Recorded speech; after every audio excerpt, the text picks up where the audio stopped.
همدیاران عزیز امروز 18 سپتامبر سال 2023 است. من در ناحیه 8 ولایت سوخ قرار دارم و راهبران رفتم که یک تا دیدم که اپای نازنین ما در همینجور شیپونیک یعنی خلول چینده شدن نسترن و من ماشین رو داشتم و پیش اپام ایستادم که تو نگاه کن. من این سطیلشون علاقه اینقدر شدم. اپا جان این علاقه پختگیش می؟ پختگیش بوده است. من چیندین علاقه سطیلده. اپا جان همین یک بوتاش چند کیلومتر تخمین؟ همین چرخانگی 10 کیلو 15 کیلو میبره. 10 کیلو 15 کیلو خشک کنه 15 کیلو میشه. اگر خشک کنیم همین چند کیلو میشه یک بوتش؟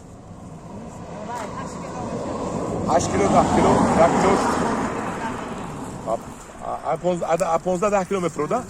15 کیلو 10 کیلو تازهش میبرد می. هم دوران عزیز 15 کیلو میکنیم تارش من تارش 8 کیلو 10 کیلو خشکش میبرد.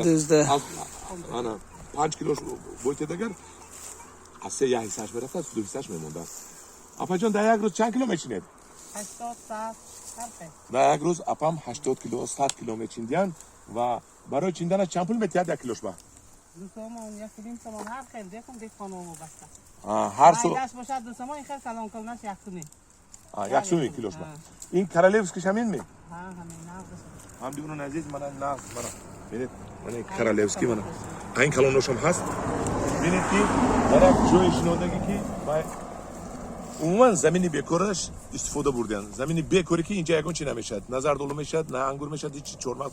اگه چورماق شود اگر میشد لیکن بین درختو بود است تاگی برق تاگی سیبتی برق با سیمی برق شنودگی mana ببینید اپامون چیندشتن خیلی نغزه. من همدیاران عزیز من باز یک بار دیگه من دعوت میکنم با شما برای شنوندن بوته نسترن بوته شیپونیک بوته خلول.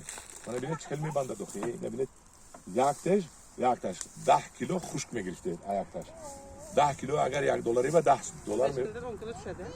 دلار میفروشید. یک بوتاش $10 100 تومان. من دیگه یعنی که بهترین درآمد. باز تکرار میکنم این برای همون مغامبرو ببندی میونو این توبیل نمیکنید اینا